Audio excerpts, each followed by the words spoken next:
Hey everyone, hope you're all doing well. I'm getting ready today to do something I've not done in quite some time.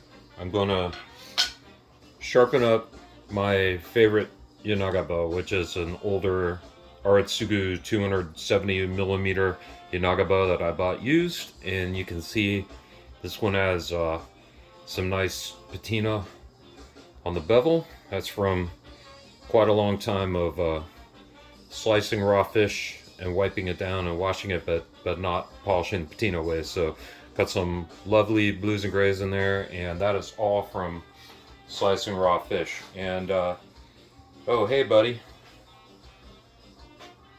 Snoopy's gonna help. See in the shot? There he is. Hey, Snoopy. So I'll have to move him off here if he gets in the way of the tip, but he can stay and help.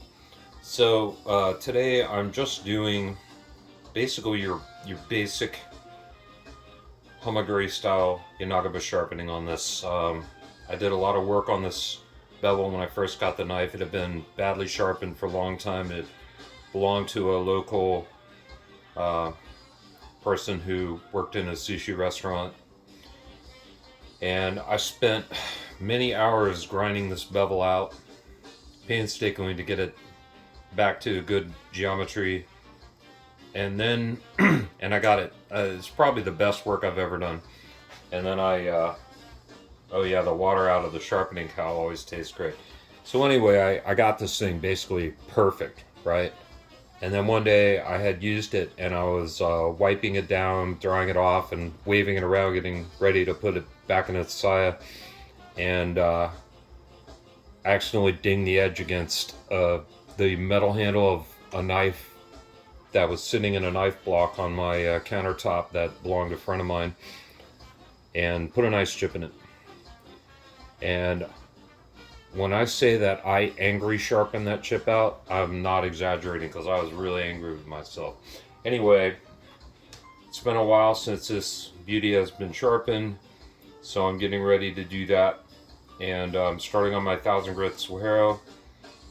And of course, when you're sharpening hamaguri style, you're trying to very slightly convex the kureha, the main bevel. So you start with your pressure up close to the shinogi line. And here's a little tip I can share with you all that I got from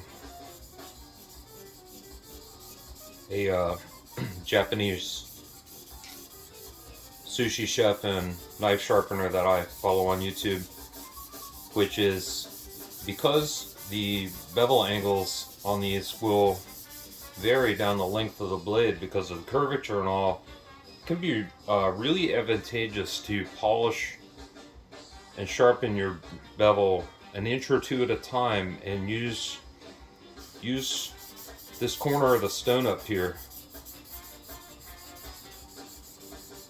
So you see here I have my finger pressure up close to the shinogi line for this initial stage, and the point of this is to remove a little bit of metal up against the shinogi line in preparation for the edge sharpening. So we do this until all that patina is gone.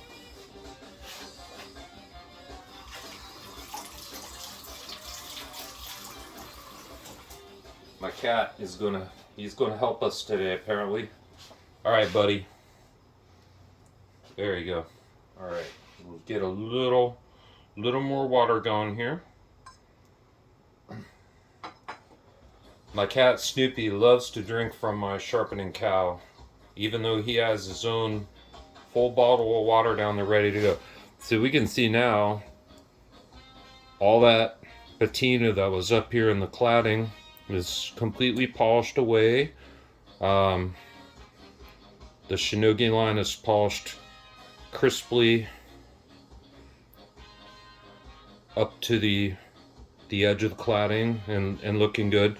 So now it's time to focus the pressure now down close to the edge, and I'll also take my right hand and I will exert a very tiny bit of upward pressure on the spine of the knife to make sure all that pressure now we're sharpening the core steel and down toward the edge. And I'll do,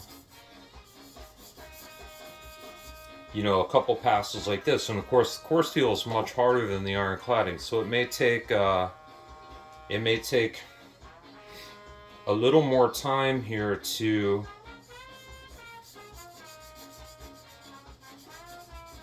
bring the core steel to the same level as the iron cladding. The iron cladding evaporates very easily because it is very soft, but the core steel is very hard, and so it will take a longer time. So after 2 passes, I'm going to begin to check for a burr, and I prefer not to fully apex the edge of a yanagiba on the 1000 grit. So I'm just barely starting to feel a little bit of false burr at the edge, which means I'm safe to go for another couple of passes. And again, now keeping the pressure very close to the edge, right?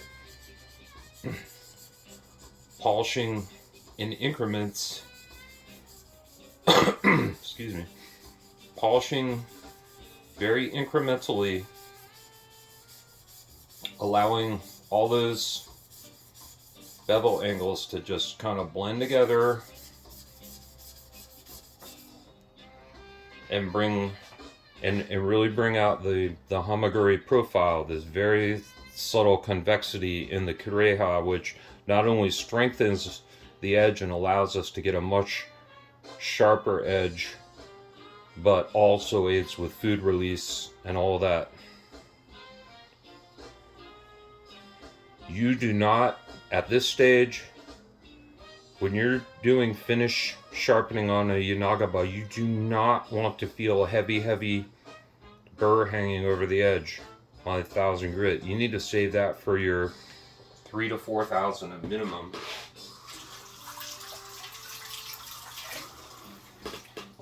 So let me kind of show you all this now. Hopefully this is showing up nicely. So have a nice polish started, few little shiny streaks in there. I'm not too worried about that today. I'm trying to sharpen this so I can make some food with it. Just briefly glimpsing down the old micro thin Koba that I had put on there is almost entirely gone. I'm gonna do like 2 more quick passes down, pressuring the edge, very light pressure now, because I'm very close to an apex, and I don't want to introduce any little microchipping down there from this 1000 grit stone. One more, and then we'll call it good. And I am not even going to put the uroyoshi on this stone. I'm going to wait until the next stone for that.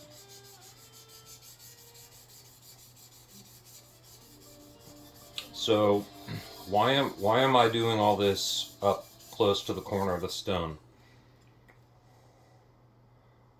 I had never done it that way before. I'd always, you know, you use the whole stone, right? But a single bevel,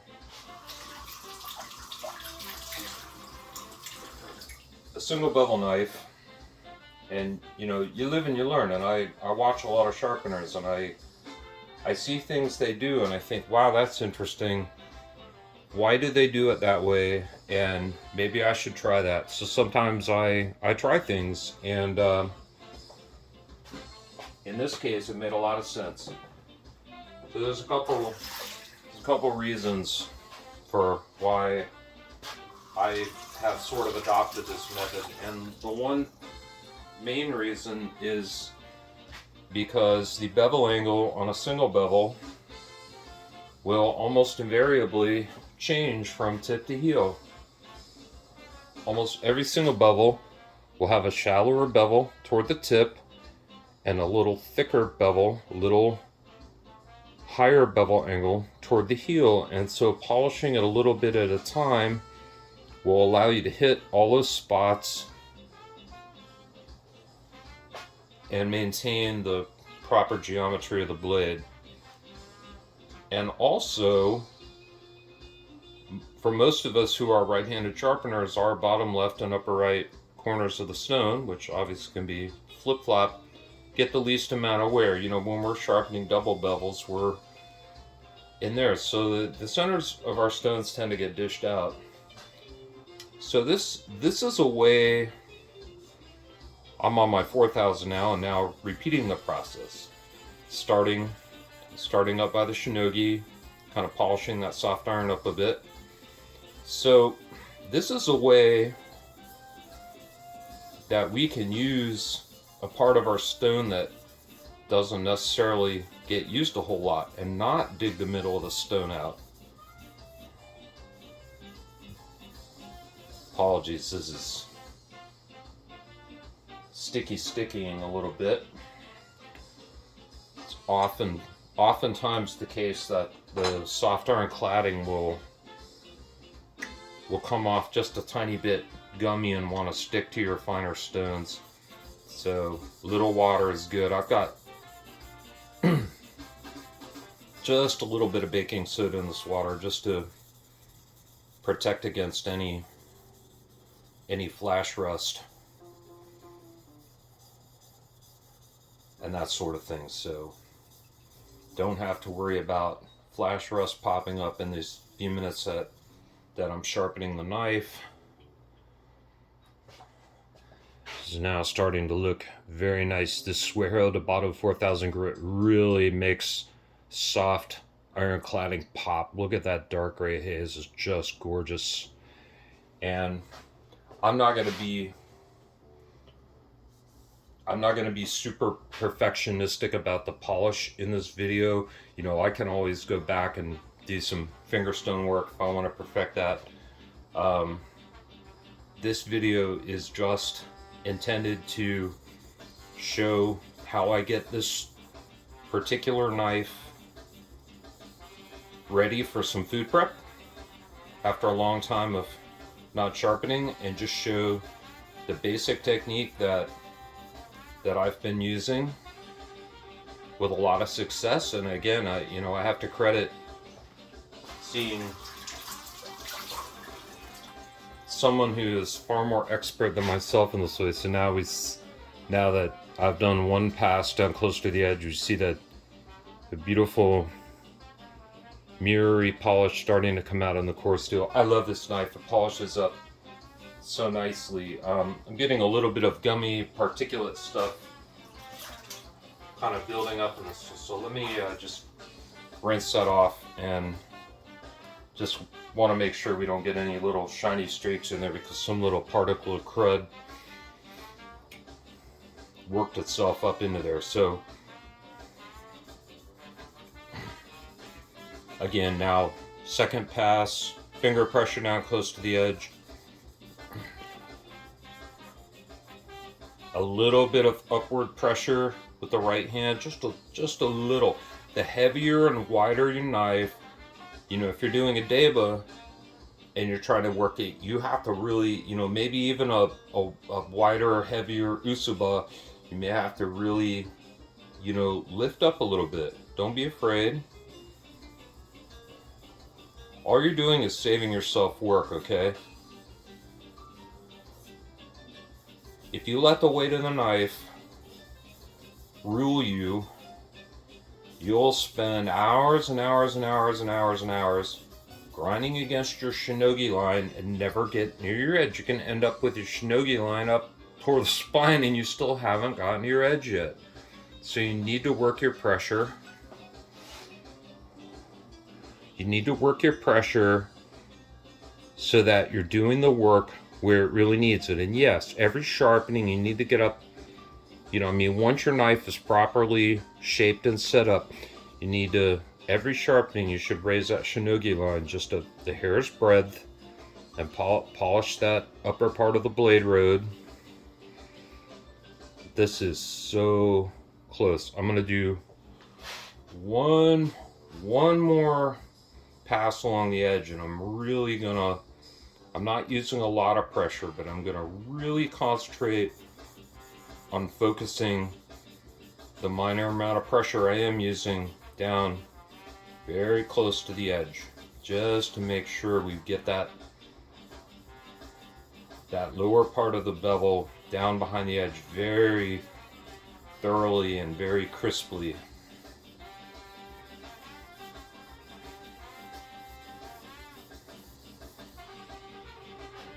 It's starting to stick again just a little, but I think we're all right. Okay, let me rinse this off.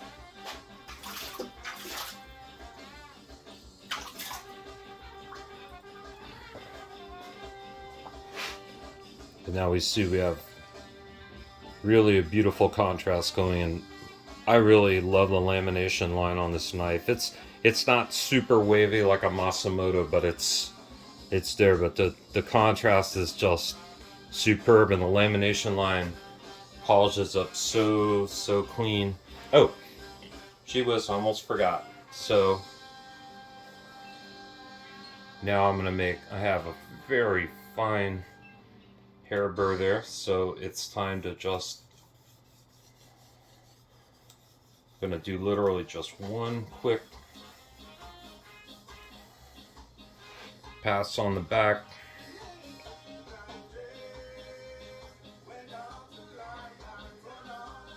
Now hair burr on the front is perfect. That's all we need.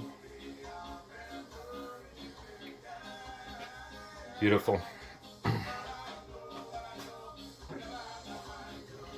Again, this is not a perfection polish. This is a quick maintenance sharpening. So this is a chunk of my tragically broken Nanawa Snow White 8000, but it's big enough to do what I need to do here. And I'm just gonna rub it down with a Nagura just to bring up a little slurry so we can get a really good polish and make the surface slick and smooth. So now we repeat the process yet again. Pressure up by the shinogi. No twisting in the right hand, just sort of letting the weight of the knife and my left hand finger pressure polish up that iron cladding in the upper part of the kureha. Whoop! Yikes! Sorry about that. Sticking with fine grit stones it's a thing. It happens. That's looking really nice. Let me get a little more water here. Water's your friend, and you know it's a balance. You want that slurry, but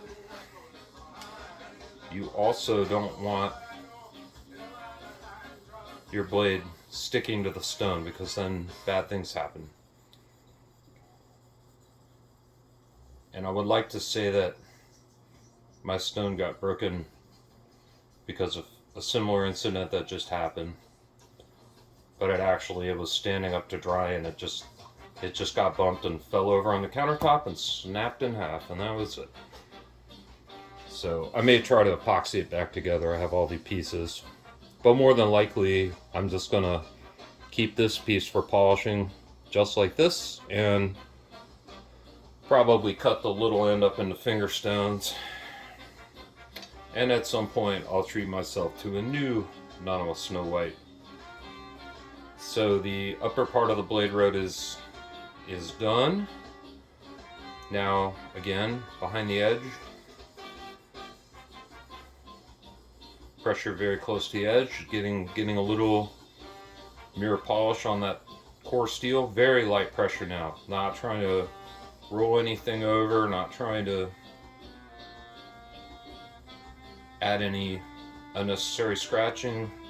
This is just a polish.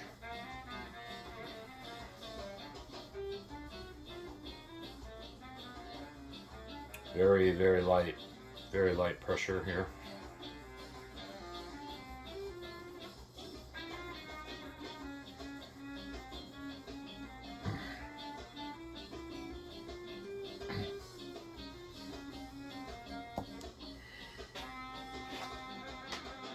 let's rinse this and have a look at it.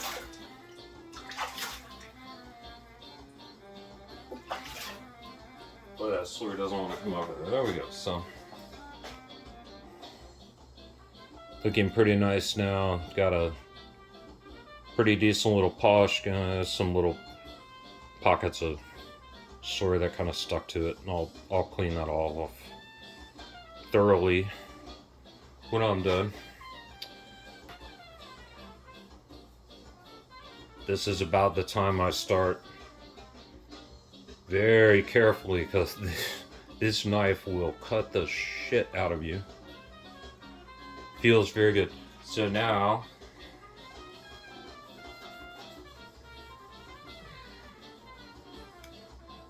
oops, we don't, okay, got a particle here. Sorry about that. Seems like lately I've really had a lot of, I don't know, particles of crap getting on my stones while I sharpen. I need to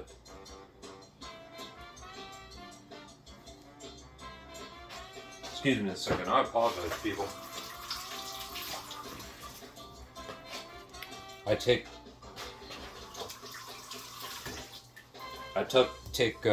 such great care to really make sure my finer stones are clean before I go to do these deburring operations, but yet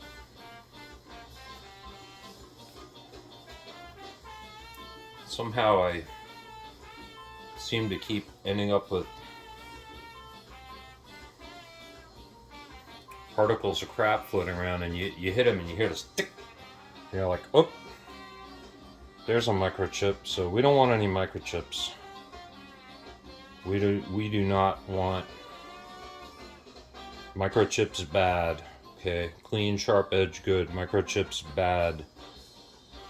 When we sharpen, we're taking microchips out of the edge. We're not trying to put them back in. So it's very important for your stones to be clean. That's feeling very good. So now,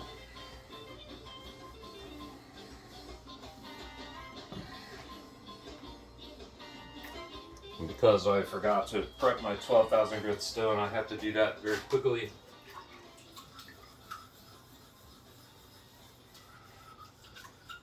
I usually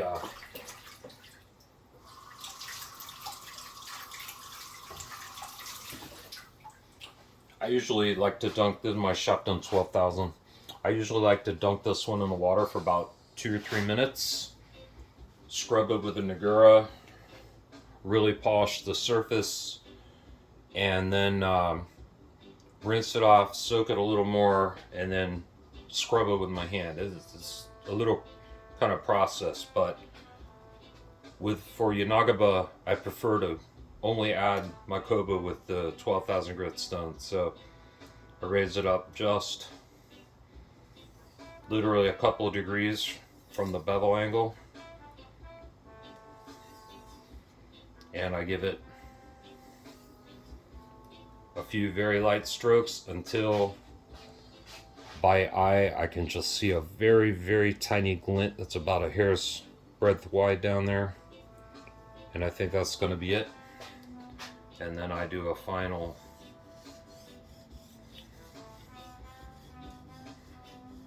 very, very light deburr on the back. Feels very good. Let's check the sharpness. If I didn't quite get something, I'll go back and redo it. This was I did this video, you know, obviously this sharpening was very hurried because I just wanted to show, kind of show you all the process that I use, and that was more important than getting a perfect result this time. So just get a little of this stuff out of the way a tiny bit. So the knife looks really nice. Got some paper here just to do a quick test.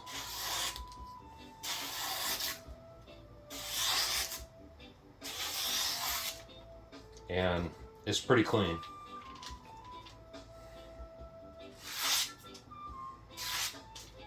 I think this will slice my fish just fine. Might be a catch or two there. I'll probably go back and do a tiny bit more deburring work, but that's basically it, you know. And I am far from an expert at sharpening single bevel knives, but I do all right.